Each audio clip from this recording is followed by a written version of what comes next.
whole life. And I know that was the father, but the daughter was sort of resistant to go as well. So here's where this episode is like TNG and is like Shadowplay in some ways. Because they do leave, right? In Shadowplay, he wanted to leave but doesn't. And in Survivors, he doesn't leave. He just wants to be back on the planet with his wife and be left alone. So, just like in Survivors, he knows that everyone died, including his wife, but he brings her back. Now, he doesn't bring everyone back. That's where this one differs. But he still wants to stay on this planet by himself with... And this isn't even a hologram. This is just a... if you were playing Magic the Gathering, you'd call it a construct. But it's something he constructed in his mind and created. You know what I mean? So, including this big ship that attacks, it's all a construct of his mind. So it is interesting that this is kind of where the callbacks happen to Survivors and Shadowplay. There's really no callbacks to real life. This one, in fact, real life might be the one that's the most different from all of them. Yeah. Because it's not... Everyone involved knows that they're fake to begin with. And but that does share the whole love aspect with the other two versions. Whereas this one kind of has that, but it's not really... I don't know. It doesn't come off that way because the beginning of this episode kind of feels like a horror movie, with the I know people kind of popping. So yeah, I guess in terms they all actually share that love. He creates them out of love because he loved his crew and he felt really guilty about everything that happened. Which, by the way, is part of Survivors. Yep. The reason why he creates her is because guilt. he wiped out this unit. Yeah, he's guilty of two things. He's guilty for letting them die and doing nothing because he could have. He tried to trick them with the ships and all this, and it didn't work. Or it just made him more mad, he said. Or he could have just thought them out of existence, which is what he did. But he did it after the fact. So I don't find it that surprising that they wouldn't want to leave because this is still the world they know. They may be fake, but if they interact like they're real and in your head you believe they are real, what does it matter that they're fake? And this is the point Star Trek has always made. Data is a sentient being, right? But others would call him fake. The Doctor is a sentient being. Others would call him fake. The Doctor's family that he creates, while wildly and exaggerated, is a real family. The little girl, Taya, was real as far as Odo was concerned. Yeah. To the point where he even becomes a little top at the end of the episode just to show her. Yeah. So to Kevin, what's her name? I can't think of her name. Rashawn. Oh, right. So to Kevin, Rashawn was real. It doesn't matter that she's a construct. So it doesn't matter that to the outside world that all of these things are not real and they are fake beings. To the person who has to live with them, they are every bit as real as you are to me right now. Mm-hmm. And that's what matters to that person. So it doesn't surprise me they didn't want to leave. Now, they make a good, coherent argument as to why you wouldn't want to stay, because these systems are going to fail, and you have no one to take care of you, and you're going to need medical and all these other things. There's other things that society provides that you don't have here. Mm-hmm. That's not an issue for someone, a being like Kevin. Right. And the other guy is so old, it doesn't really matter for him either, right? Yeah, with Rurigan, it was interesting. Because I was like, how were these families created? Obviously, the Doctor used the hologram. And you point out, like, Kevin uses his brain like a construct. But with Oasis and Shadowplay, they're using technology to create this family. So sort of you could say Oasis, Shadowplay in real life, this is this holographic, some type of technology that is being used to create this fake family. And with Rurigan, the transmitter or whatever was breaking down, but not really breaking down, sort of, but like there was this border and people would go outside the border and then they would be gone. Well, no. In Shadowplay, some of them were just disappearing. Yes. Yeah, the field was only so big, so if they went too far, they couldn't come back, right? That's right. But if they put their arm out and they brought their arm back, it would rematerialize. Yes, that's right. But there were parts of the holographic imager that was breaking. Right. And it was losing the data of specific people. Right. Now, here's the weird thing. If it lost those people, the other people who still existed should not remember them. So that's why I think Shadowplay really skirts the whole could this happen? I understand it's a fake show, but there's some Yeah, but hold in on. it. Go ahead. Yeah. So yes, this is a fake show. But if we have to keep saying that, the people aren't listening to us, because we obviously have to talk about it like it's not a fake show. Right. Otherwise, we'd just be going, well, that's not real. That's not real. That's not real. That's not real. That's not real. That's not real. I like Kirk's head. That's not real. I mean, but yeah, there are huge holes in this episode. Yeah. It's still my most memorable of them, and probably my second favorite of the four. And because, yes, it bothers me that they remember the people who disappeared, but without remembering them, Odo doesn't stay and care. Right. So, but my question with, I'm fine that they remember, and I like that they do. But it sort of goes to that this technology in Shadowplay is progressing more than Rurigan actually programs it. Because if he was the one who was programming it, he should be able to fix it. And if he is the one that is programming, like he says, well, I programmed them not to leave.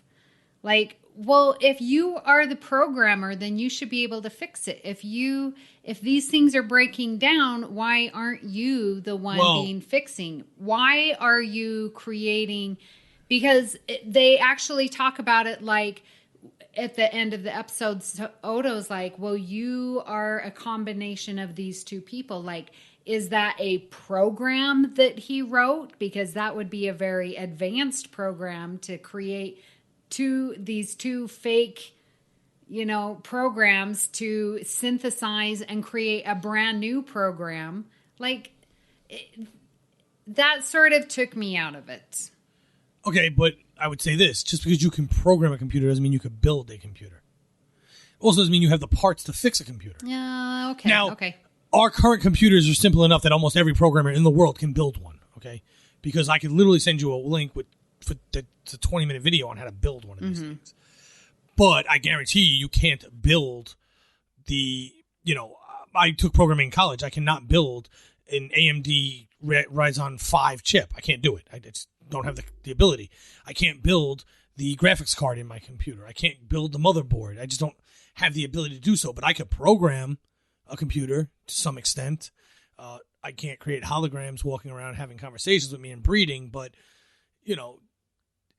I get what you're saying, but if you actually look at the way it comes down, he doesn't have the technological know-how to build he has the technological know-how to build, right. The hardware is the issue. It's not the programming that's failing. Right. No, the programming They didn't fix the great. program.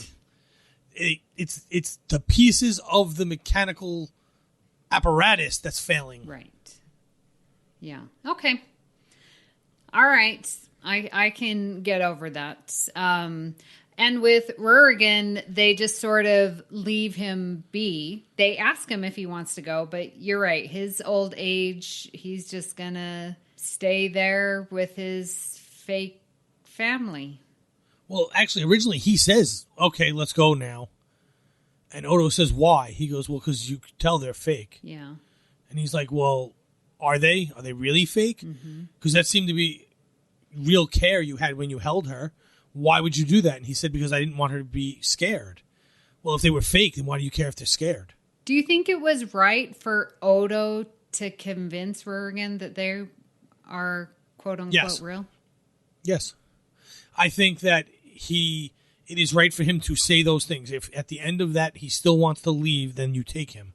But in the moment, he's embarrassed that he was just found out to have a completely fake family. I'd feel like an idiot too. Like, I introduced you all these people as if they were real, and they're not real. I know it's just a play in my head, but they matter to me, but others wouldn't see it that way. So, Pat. What? If you had the opportunity, would you create your own fake family? I might delete them. They drive me crazy sometimes. Oh my gosh. When the ship came down, we got to turn this off. Oh, good. Let me leave. Oh. So, sky's the limit. Not even, in this Earth time frame. Like, sky's the limit. When would you create your own fake family? And the follow-up question, how long do you think you could live with your fake family, knowing that they're fake? I don't know if I could, in all honesty. I don't know. I guess if I rewind my life back, I never meet my wife, and I don't have my family. Let's start from that perspective, right? Well, there's really two perspectives. So we start from, I never had a family. Could I create a fake family and love them as if they were a real family? Maybe if the technology was there. How long can I live with them? I think if you hit a certain point, I don't think that's a day or year or month or whatever. I think there's a certain point of emotional attachment that you would end up, it would be just a regular family. I don't know what that number would be. This is horrible for a podcast, but I have no real answer. But I think much like the doctor, towards the end of that, I'd be like, oh, this was stupid. I'm just not going back there. I think that would be the cutoff point when you start losing people. Because real people can't cut off those emotions. We can't miss those moments. They are what they are. They're going to happen, whether we want them to or not. And but I think if given the option to just turn it off, yeah, all right, whatever. But now, are you so like the doctor wasn't so emotionally involved that cutting them off was just as bad as losing one of them? Mm-hmm. I think a more realistic story would be that he can't cut it off, and he sees the daughter die because he can't bear the idea of not seeing his wife and other kid. Right. But that wasn't what happened. He did it basically so he could just know what the feeling was like, and I don't like that about the episode either. And my wife was in tears. She had never seen the episode before, doesn't remember seeing the episode before. So when that happened, she was like all upset and in tears. I said, don't worry, it's Voyager. There's a reset button. She goes, what? I go, next episode, none of this is going to matter. No one's even going to mention it ever again. And they don't. I got a little teary-eyed. I'm with Kathy on that too. I'm not, that's not the part I'm making fun of. I know. I'm just... don't let it happen to you because they don't care a week later. But, in Voyager. But, you know, that's one of my problems with the episode is that he disconnects. He only goes back to learn the feeling. Not because the pain of losing his wife and son were strong enough to make him still bear the loss of his daughter. And that, to someone who's never lost anyone, that might sound like a horrible statement. But, like, I lost my dad when I was 14, and that's a defining moment of my life. I wouldn't go back and change that and lose my 2 kids and wife today. Now, take the other perspective, like Kevin's perspective, or even the Oasis perspective. If my family died in some horrible accident and I could recreate them, would I? I don't know, because I don't know if I'd ever want to live that again either. Right. And could the program last forever? I guess it could. And I could have a 9-year-old and a 6-year-old forever and whatever, and I could just play in this make-believe world. But despite how great technology is supposed to be in that era, to me, it's still not the same. Right. Which was when I was thinking about these questions and like, I don't even like being someone that I'm not. Like, you know, if you meet me, that's just sort of who I am. I mean, there's a lot of different facets and stuff, but I'm not going to be fake. I am who I am. And I think about, man, how long could I live with a fake family? None. I couldn't, because I would know in my mind this isn't real. And so I'm like, why do we have 4 episodes in 4 different series going down this road of fake families? And it got me thinking, it's like, how many times have we in our life said, what if ...